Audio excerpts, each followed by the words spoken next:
Luck. नाज़रीन आदाब, news 18 Urdu में आपका इस्तकबाल है। मैं हूं मोहम्मद विसाल आजम और आप देख रहे हैं खबर खास।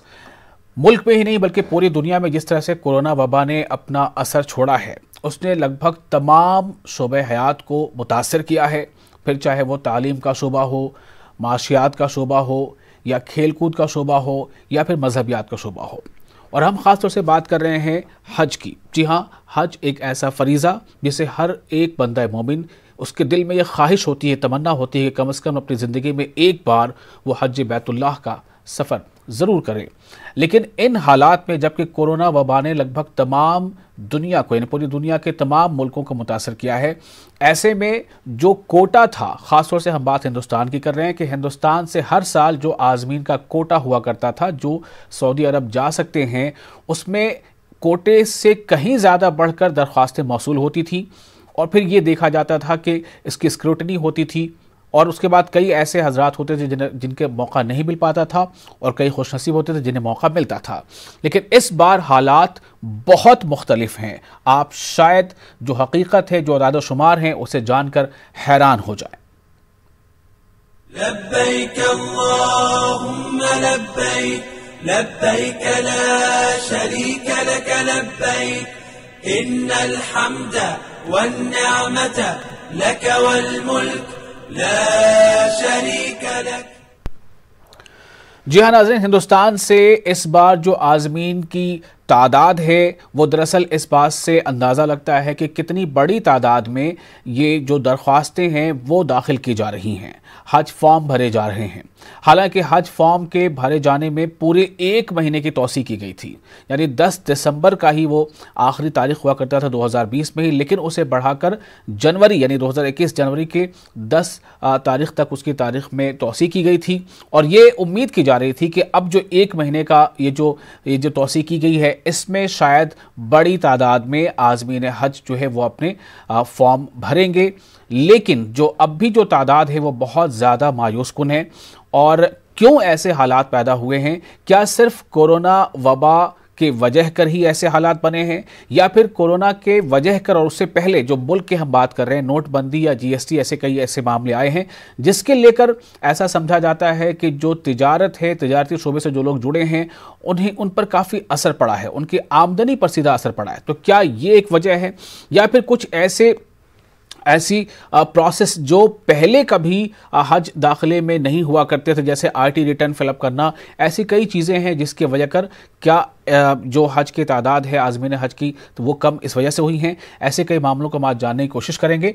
हमारे साथ हमारे कई नुमाइंदे जुड़ रहे हैं। मुंबई से हमारे साथ जुड़ रहे हैं महिउद्दीन, जो हमें सेंट्रल हज कमेटी के क्या आदाद शुमार अब तक हैं इस बारे में हमें खबर देंगे। हमारे साथ तारिक कमर जुड़ रहे हैं लखनऊ से, और शबाना एजाज कोलकाता से, और साथ ही हमारे साथ होंगे सैयद एजाज अहमद जो साबिक अफसर हैं कर्नाटका स्टेट हज कमेटी के, वो इस उमूर के माहिर हैं। उनसे भी हम जानेंगे कि दरअसल पूरा ये मामला है क्या। लेकिन इससे पहले कि हम अपने साथियों के पास जाएं, अपने मेहमान के पास जाएं, सबसे पहले आपको बताते हैं कि कोलकाता में हमारे नुमाइंदा शबाना जो हैं उन्होंने कुछ लोगों से बातचीत की है और ये जानना चाहा है कि आज़मीन हज की तादाद अगर कम है तो उसकी वजह उनकी ज़ुबानी क्या है। इस बार कोरोना बहरान के पेश नज़र मुल्क से जाने वाले आज़मीन की तादाद में कमी की गई है, लेकिन इसके बावजूद जो हज एप्लीकेशन मिल रहे हैं वो काफ़ी कम है। बंगाल हज कमेटी को अब तक 3,452 हज दरखास्तें ही मौसूल हुई है। ऐसे में 10 जनवरी हालांकि आखिरी डेट है, लेकिन समझा यही जा रहा है कि इस तादाद में मजीद इजाफे का इम्कान नहीं है। आइए हम लोगों से बात करते हैं और जानने की कोशिश करते हैं कि बंगाल से जहां बड़ी तादाद में लोग हज पे जाते थे, इस बार अगर हज एप्लीकेशन कम आए हैं तो उसकी वजह क्या होगी। देखिए, इसकी खास वजह हमारे समझ से ये है कि जैसा कि आप लोग जानते हैं कि मोदी जी ने एक कानून पास किया है कि बिना जो है आईटी रिटर्न के जो है आप हज को नहीं जा सकते हैं। तो पहले ऐसा था, एक तो पहले जो हज का जो खर्च था वो काफ़ी कम था, 2.5 लाख 3 लाख रुपए का खर्च था। अभी मिनिमम जो हज कमेटी की तरफ से जो है कम से कम 4 साढ़े 4 लाख रुपए का खर्च आ रहा है। और पहले ऐसा था कि जब आईटी रिटर्न का जो मामला नहीं था तो लोग जो है अपने इमामों को, अपने लोगों मोहल्ले के नेक लोगों को हज कराने के लिए भेजते थे। बहुत सारे लोग चंदे करके भी अच्छे बहुत सारे नेक लोगों को भेजा करते थे, जो कि अब पूरी तरीके से बंद हो चुका है।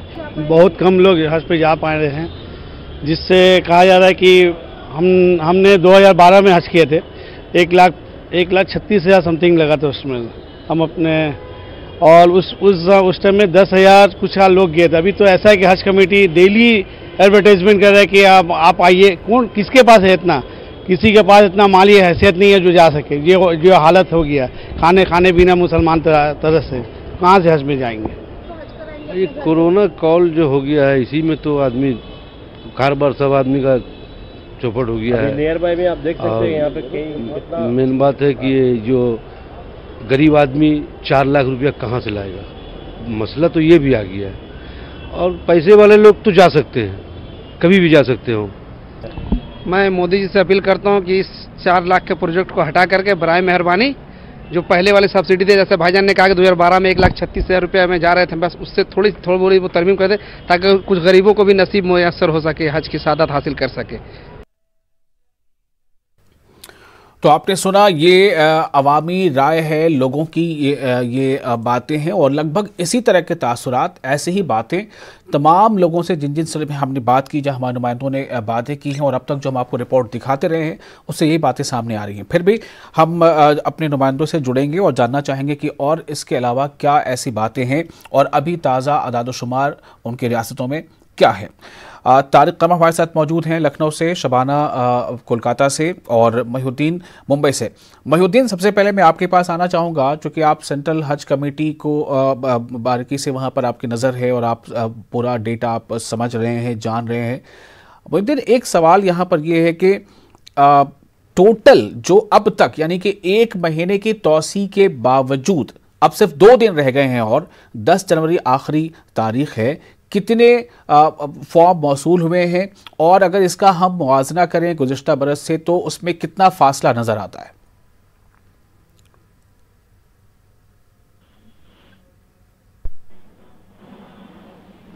महिउद्दीन को मेरी आवाज मिल पा रही है?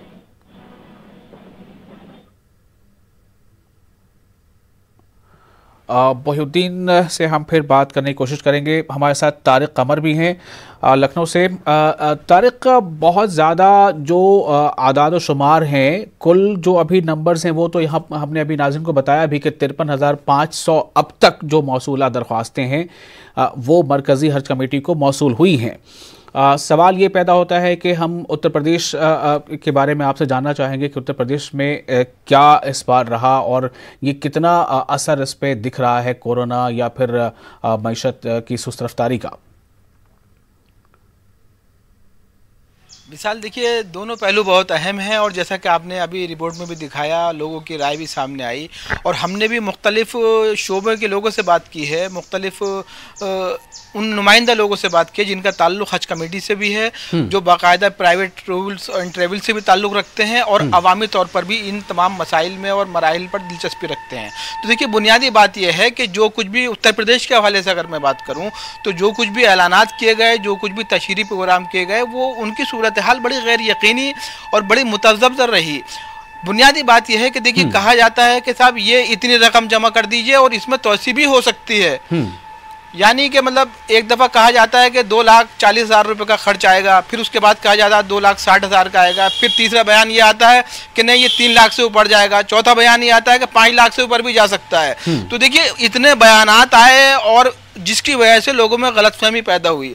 आप जानते हैं कि एक वो मिल्लत जिसका पूरा शिरादा मुंतशिर हो चुका है, पहले ही गरीब लोग इसमें बहुत ज्यादा थे, उसके बाद कोरोना के तमाम असरअंदाज के एक पूरी माशत तबाह होकर रह गई, लोग पहले से ही गरीब थे और माली तौर पर और बदहाल हुए। उसमें अगर आप इतने गैर यकीनी सूरत हाल पैदा करेंगे, ऐलानात में कोई यकीन नहीं है कि साहब इतनी रकम जमा करनी है और इस तारीख तक करनी है, आपको जाना है, मतलब ऐलानात की बुनियाद पर जो बयानात आए हैं वो इस अंदाज के हैं कि लोग ये फैसला ही नहीं कर पा रहे हैं कि आखिरकार उन्हें कितना पैसा जमा करना चाहिए, कितना जाना चाहिए, कितना नहीं जाना चाहिए। तो देखिए ये जो मतलब आदाद शुमार है कि उत्तर प्रदेश में जहां पर 36,000 तक एप्लीकेशन आया करती थी, जहां लॉटरी का निजाम बाकायदा तौर पर कुरानंदाजी का निजाम कायम किया गया था, वहां पर अब 5,679 एप्लीकेशन से आप सोचिए कि 1/4 से भी कम है ये पूरा, जो अगर आप देखेंगे पूरे आदाद शुमार, तो आप देखिए कि कितने बड़े पैमाने पर मुतासिर किया है इन तमाम हालात ने। और देखिए एक बात बुनियादी तौर पर यह है कि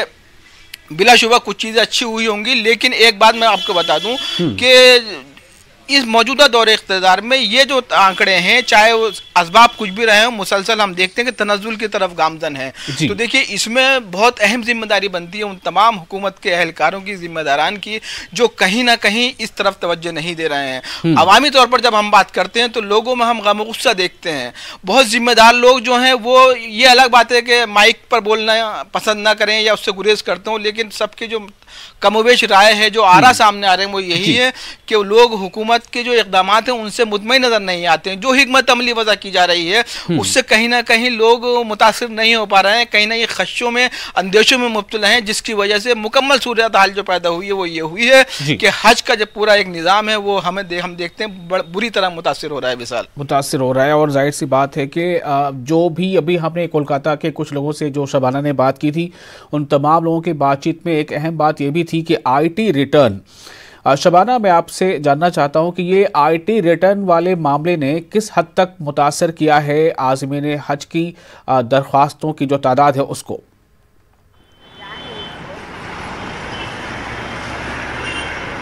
बिल्कुल, आप देखें कि जिस तरह से कई ऐसे शराइत लगाए गए हैं कि इस बार जो है वो 60 साल से ज़्यादा उम्र के लोग हज नहीं कर पाएंगे और आईटी रिटर्न जिनका दाखिल किया जा चुका होगा वही लोग दरख्वास्त दे सकते हैं।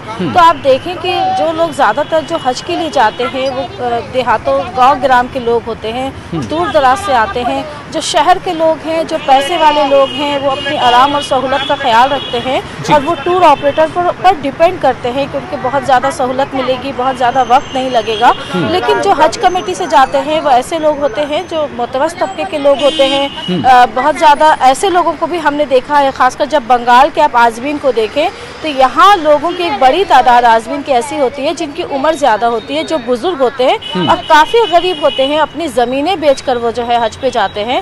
ऐसे में इन लोगों के लिए आईटी रिटर्न भरना, अभी इनकी जो मौजूदा जनरेशन है, जो इनके बच्चे हैं, जो बहैसियत है, वो लोग भी इस तरह से हम कह सकते हैं कि बेदार नहीं हुए हैं कि आईटी रिटर्न कितना ज़रूरी है। तो ऐसे में अब वो लोग परेशान हैं कि वो जो है वो किस तरह से हज फॉर्म जो है वो भरा जाए। और साथ ही साथ जो हज कमेटी के लोग हैं, आप देखें कि बंगाल हज कमेटी एक ऐसी हज कमेटी थी जिसने पासपोर्ट बनवाने का काम शुरू किया था, यानी हज कमेटी के जरिया ही हज पे जाने वाले जो आज़मीन होते हैं उनके पासपोर्ट बनाए जाते हैं। सिर्फ वजह यही थी कि वो पढ़े लिखे नहीं होते हैं गाँव ग्राम के लोग, और उन्हें जिस तरह से हज पासपोर्ट के लिए परेशानियों का सामना करना पड़ता है।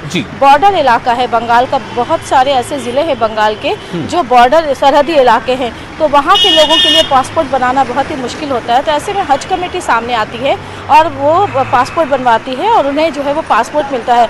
तो अब सवाल ये उठता है कि आखिर बंगाल में इलेक्शन हो रहे हैं और तमाम लोग कहीं ना कहीं बिजी हैं अपनी अपनी सियासी जमातों की साख जो है वो बेहतर बनाने के लिए। तो आज़मीन की जो परेशानी हो रही है, जो इनकम टैक्स रिटर्न का मामला है, उस ताल्लुक से भी गौर ख़ास करना चाहिए, या जो माली परेशानी है, जो बहुत ज़्यादा किराया लग रहा है उनको, जो बहुत ज़्यादा खर्च आ रहा है, इस ताल्लुक से जो आवाज़ उठनी चाहिए थी। आप देखें कि इससे पहले भी वज़ीर आला ममता बनर्जी हज के ताल्लुक से कई एक खतूत जो है वो लिख चुकी हैं मरकज़ी हुकूमत को। शबाना, एक यहाँ पर और पॉइंट ये है कि जैसे बिहार में जो एक एम्बार्केशन पॉइंट है गया, उसे अभी इस बार बंद किया गया, तो जाहिर है कि अब बिहार और उसके आसपास के जो आज़मीन हैं वो उन्हें अब कोलकाता से टेक ऑफ करना पड़ेगा। तो इस तरह के कई जो एम्बार्केशन पॉइंट्स कम किए गए हैं, तो जो आज़मीन हैं उनका सफ़र जो वो तवील होता जा रहा है, और आज़मीन के साथ जाहिर है कि उन्हें इस सफ़र हज में मक्का रवानगी से कबल उनके बहुत सारे अजीज़ व अकारिब उनके साथ जाते हैं, तो उन सब को लेकर एक रियासत से दूसरी रियासत, एक शहर से दूसरे बड़ी दूर तक जाना, मैं ये जानना चाहता हूँ कि लेकिन बंगाल में तो इसका मतलब इस आपको लेकर तो असर नहीं पड़ना चाहिए, वहां का जो एम्बार्केशन पॉइंट है वो तो अभी वहां मौजूद है, वो तो कोलकाता से फ्लाइट टेक ऑफ करेंगी सब।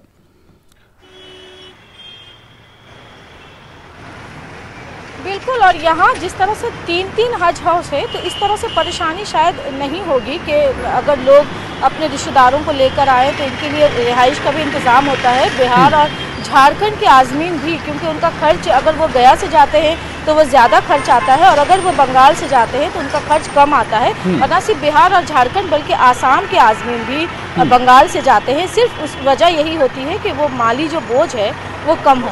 लेकिन इस बार अगर दरखास्तें कम आई हैं तो कहीं ना कहीं वजह यही है कि IT रिटर्न किस तरह से दाखिल किया जाए और जो खर्च का जो बोझ है उस ताल्लुक से जो है वो मरकजी हुकूमत कोई साफ इस तरह से एक, जिस तरह से भी तारिक भाई भी बता रहे थे। शबाना, हमारे साथ इस वक्त सैयद एजाज अहमद मौजूद हैं, साबिक अफसर हैं कर्नाटका स्टेट हज कमेटी के, और काफ़ी इस बारे में इन्हें तजर्बा है कि किन मरहलों से होकर गुजरना होता है, क्या परेशानियां आती हैं। एजाज साहब, बहुत सारे मसाइल यहाँ पर सामने आ रहे हैं कि ये वजूहात हो सकती हैं जिनके बिना पर ऐसा तस्वर किया जा रहा है कि ये जो आज़मीन हज की दरख्वास्तें वो कम हैं। अब तक कुल जो तादाद हमारे सामने आई उसके मुताबिक 53,500 मरकजी हज कमेटी को ये मौसूल हुए हैं। आपका तजर्बा, आपका मुशाहिदा क्या कहता है इस ताल्लुक से? जहां तक कर्नाटका स्टेट का सवाल है जी, जिस तरह दीगर रियासतों का मसला था वो मसला यहीं पर भी है, और यहाँ पर भी जो कोरोना का जो मसला था वो यहाँ पर भी कोरोना का मसला है।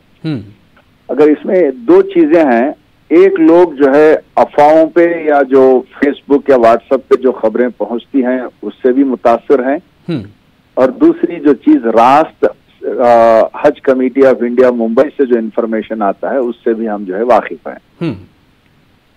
अगर देखा जाए तो हमारे कर्नाटक रियासत में हर साल, पिछले साल जब आए थे हमारे पास 8,900 एप्लीकेशंस आए थे। आज जो है मुझे 2,021 एप्लीकेशंस आए हैं, यानी 25% ही हमको मौसूल हुए हैं। अब इसके हालात क्या है? कोरोना की वजह से सब लोग यही समझते हैं कि कोरोना की वजह से ही ये हालात हैं, इसीलिए माशी स्टेटस जो है लोगों का वो कम होने की वजह से, उस पर मुतासर होने की वजह से लोग जो है कम एप्लीकेशंस भरे हैं जी। मगर इसका एक दूसरा जाविया ये है कि इसको ये भी देखें कि लोग जैसे व्हाट्सएप में और दीगर चीजों में जो लोग कहते हैं कि भाई इनकम टैक्स रिटर्न्स चाहिए, अगर यहाँ से जाएंगे तो वहां पर क्वारंटाइन होना पड़ता है, 30 दिन की बजाय 25 दिन हो गए हैं, पैसे कम दिए जाएंगे, और 3,45,000 रुपए हमें जो भरनी है। तो ये तमाम बातें हैं, मगर इसमें सिर्फ हकीकत यही है कि एक तो वक्फा खत्म हो गया है, 25 दिन से 30 दिन कम हो गए हैं दिन, और दूसरा जो है पैसे देने के जो पैसे थे हमें वापस हाजी को, वो जो है हाजी को वो जो है सिर्फ 1,500 रियाल दिए जाएंगे जी, और जो क्वारंटाइन होना रहेगा या क्वारंटाइन जाने के बाद होना पड़ेगा। अगर यहाँ से एहराम बांध के जाते हैं, हम मीकात को क्रॉस करते हैं तो हमें वहां पर 7 दिन क्वारंटाइन होना रहेगा। तो ये 25 दिन में अगर 7-8 दिन या 14 दिन अगर निकल गए तो वहां पर हमें क्या होगा? इन बातों की सफाई हमें आज तक मौसूल नहीं हुई। जो अभी तारिक कमर हमें बता रहे थे सभा नुमाइंदे के, बहुत गैर यकीनी सूरत हाल है, और कई मामलों में जो है ऐसा लग रहा है कि सिर्फ कंफ्यूजन ही कंफ्यूजन है कि होना क्या है, होगा क्या। जो बात आप कह रहे हैं वही अभी तारिक भी बता रहे थे। मैं थोड़ा सा आपको, इजाज़त साहब थोड़ी देर आपको रोकना चाहूंगा, आप हमारे साथ बने रहें। मोहिउद्दीन हमारे नुमाइंदे मौजूद हैं मुंबई से। मोहिउद्दीन, मेरा सवाल ये है कि ये हज कमेटियां जो इसको लेकर जिम्मेदार होती हैं, अलग अलग रियासतों की कमेटियां होती हैं, सेंट्रल हज कमेटी भी है, लेकिन कई ऐसी रियासतें हैं जहां हज कमेटी अभी तहलील है, वो वजूद में ही नहीं है। कई रियासतों में, उनमें मध्य प्रदेश भी एक कमेटी है, उनमें झारखंड भी एक कमेटी है। सेंट्रल हज कमेटी के ताल्लुक से क्या खबर है मोहिउद्दीन? जी देखिए, आप बात कर रहे हैं दूसरी रियासतों की। महाराष्ट्र हज कमेटी जो है वो खुद बजाते खुद तहलील है, और इसकी जो है वो अभी तक तश्कील अमल में नहीं आ पाई है। दूसरी बात ये कि सेंट्रल हज कमेटी की जो बॉडी है वो खुद तहलील है, और मुख्तार अब्बास नकवी साहब जो है जो मीटिंग करते हैं वो मरकजी हज कमेटी के जो अफसरान हैं उनके साथ मीटिंग करते हैं, उनके साथ तबादला ख्याल करते हैं, उनके साथ जो है वो प्रॉब्लम्स को मालूम करने की कोशिश करते हैं, जबकि जिस तरह होना ये चाहिए कि हर सूबे से मेंबरान आते हैं, वो अपनी समस्याएं, वो अपनी परेशानियां लेके आते हैं, वो रखते हैं और अपने मुद्दों के लिए लड़ाई लड़ते हैं। तो वो चीज जो है यहाँ पे होती हुई दिखाई नहीं दे रही है, जो बहुत ही गमज़दा बात है, बहुत ही खराब बात है। दूसरी बात ये है कि जो हज कमेटी को फॉर्म कम मौसूल हो रहे हैं, इसकी एक वजह, सबसे एक वजह ये मानी जा रही है, क्योंकि हमने जब सेंट्रल हज कमेटी के लोगों से बात की, वहाँ पे अफसरान से बात की, तो उनके मुताबिक जो वजह है वो सबसे बड़ी माशी वजह है। और दूसरी वजह ये है कि अब जो हज हो गया है वो 65 साल से ऊपर के लोग जो है हज पे नहीं जा पाएंगे, और इसी बुनियाद पे जो है, जो कंपेनियन है, कि जैसे कि मेरी वालदा है और उसकी उम्र 65 साल से ज्यादा है, तो मेरी ख्वाहिश होगी कि मेरी वालदा को मैं लेके जाऊं, उसके लिए मैं जाऊंगा, मेरी बीवी जाएगी। तो ये जो कंपेनियन का जो सिलसिला है वो टूट चुका है, और इसी बुनियाद पे जो है, जो 19 से 65 साल का जो कैप लगाया है, जिसकी बुनियाद पर जो उम्रदराज लोग के साथ कंपेनियन नहीं जा पा रहे हैं, तो बहुत ही बड़ी वजह है ये कि इसकी वजह से जो है वो हौसले टूटे हैं आज़मीन हज के कि वो हज पे जा पाए। और दूसरी वजह यह है कि कंफ्यूजन बहुत ज्यादा है कि आज़मीन हज को नहीं पता है कि आगे क्या होने वाला है, कितना पैसा दिया जाएगा, क्वारंटाइन किया जाएगा, वहाँ पर हज होगा नहीं होगा, किस तरह से हज होगा। तो मुझे लग रहा है कि मतलब ये हुकूमत की पॉलिसी है कि इस मर्तबा जो है वो हज को सप्रेस किया जाए, हज को सप्रेस किया जाए, ताकि जो है वो हज में ज्यादा अफराद ना जा पाए, और सऊदी हुकूमत भी जो है वो शायद इसी तर्ज पे काम करी है। जी, मैं इस बारे में जरा तारिक कमर से भी एक सवाल करना चाहूंगा। तारिक, ये जो बात अभी बता रहे हैं मोहिउद्दीन की कंपेनियनशिप वाली, यानी जब दो लोग एक साथ जा रहे होते हैं, कोई वालदा के साथ जाने का प्लान कर रहा होता है, कोई वालिद के साथ, कि उनमें से अगर किसी एक की उम्र 60 से क्रॉस करती है तो वहां पर मुश्किलात सामने आ रही है, क्या ये भी एक बड़ी वजह है? देखिए, ये वजह है विशाल, बिल्कुल वजह है, लेकिन ये बहुत बड़ी वजह इसलिए नहीं है कि अगर आप मुकम्मल सूरत हाल पर गौर करेंगे तो देखिए, अभी तक जितनी भी हज कमेटियां हैं रियासती सतह पर, आप सबका जब रद्द अमल देखेंगे तो आप ये देखेंगे कि कहीं से भी कोई ऐसी यकीनी सूरत नहीं बताई जा रही है जिसकी बुनियाद पर कोई भी आजिम ये हत्तमी तौर पर फैसला कर सके कि मुझे ये कदम उठाना है। देखिए, ना पैसे के मामला तय होते हैं, ना ये बताया जाता है कि पहले आपने देखा होगा निज़ाम, आप गुज़िश्ता कई सालों से देखते आ रहे हैं कि यहाँ से बाकायदा नुमाइंदे जाते थे, दूसरी सऊदी हुकूमत से मुतालबे होते थे, बातचीत होती थी, रहने सहने के पूरे तमाम इंतजाम देखे जाते थे।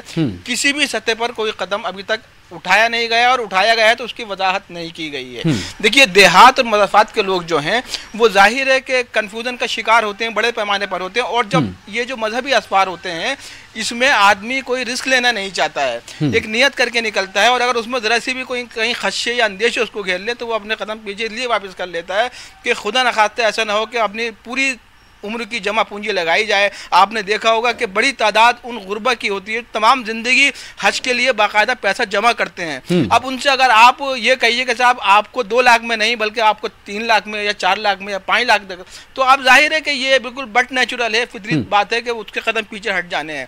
लेकिन ये जिम्मेदारी बनती थी हज कमेटियों की, उन तमाम तर जिम्मेदारों की।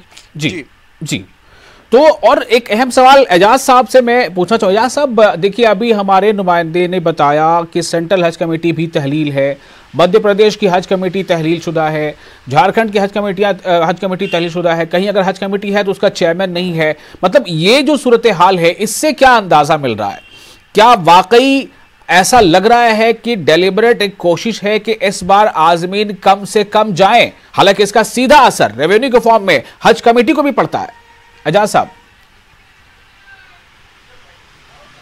बात से मुतवफ़िक़ नहीं हूं, क्योंकि इससे पहले भी जो है जब हजारों की एप्लीकेशन आते थे, कई रियासतें ऐसी हो चुकी हैं जहां पर हज कमेटियां नहीं थी। नहीं, लेकिन एक ऐसे मौके पे कि साल में एक बार जो सबसे अहम मौका होता है हज कमेटियों के लिए या हज दफातर के लिए, हज भवनों के लिए, और हज कमेटी नहीं है, सेंट्रल हज कमेटी तहलील शुदा है और मौका हज का है, 1 महीने की तारीख भी जिसमें तोसी की गई है, लेकिन आप देखिए दरख्वास्तें कम आ रही हैं। देखिए, हज कमेटी का होना या ना होना, इसका असर एप्लीकेशनों पे और लोगों की नीयतों पे नहीं पड़ता है, वहां के सहूलतें और वहां की सहूलतें और हज के लिए जब प्रवास के लिए जाते हैं तो वहां के अरेंजमेंट्स पे हो सकता है, क्योंकि ब्यूरोक्रेट्स हैं जो एप्लीकेशंस रिसीव करते हैं। हाँ, जो पॉलिसीज हैं, जो रवैया होता है हज कमेटी का, इसका उन पे असर पड़ता है। मगर हज कमेटी के होने या ना होने का होना जो है ये इस बात की गवाही नहीं है कि एप्लीकेशंस कम हुए हैं क्योंकि हमारी हज कमेटी नहीं है। ये मैं इस बात से मुतवफ़िक़ नहीं हूं, क्योंकि मोस्ट ऑफ दी ओकेजन्स में जहां तक हमें मेरा तजुर्बा है 21 साल का, कमेटी रहे या ना रहे एप्लीकेशंस डालने वाला जरूर डालेगा। एप्लीकेशंस की कमी हज कमेटी पे मुबनी नहीं है, ये बात तो मैं खुली तौर पे कह सकता हूं मैं अपने तजुर्बे पे जी।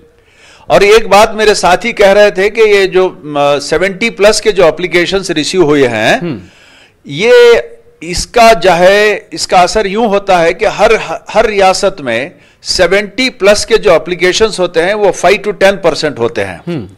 ये एप्लीकेशंस अगर इस बार रिसीव नहीं हुए हैं तो इसकी वजह से भी जो है ना हमारे पास 5 to 10% हमारा जो एप्लीकेशन का जो रवैया था वो कम हुआ है। लेकिन अब इस बार तो 70 ही नहीं बल्कि 60 जो वो बैरिकेडिंग है। नहीं, क्योंकि 60 की जो बैरिकेडिंग है उससे भी थोड़े कम हुए होंगे, मगर हमारे जो स्टैटिस्टिक्स जो कहते हैं वो ये है कि 5 to 10% हर साल 70+ हुआ करते थे, जिन्हें बगैर किसी खुर्रा के हमें उनको ले जाते थे जी। तो ये जो फिक्स्ड एप्लीकेशंस जो थे हमारे, जो 5 to 10%, अगर हमारे पास अगर कहें तो मेरे पास 700 आते थे तो 1400 एप्लीकेशंस हुए। ये 1400 एप्लीकेशंस अगर कोई खुर्रा में रहे या ना रहे, ये फिक्स्ड एप्लीकेशंस थे जो हमें इस साल मौसूल नहीं हुए हैं।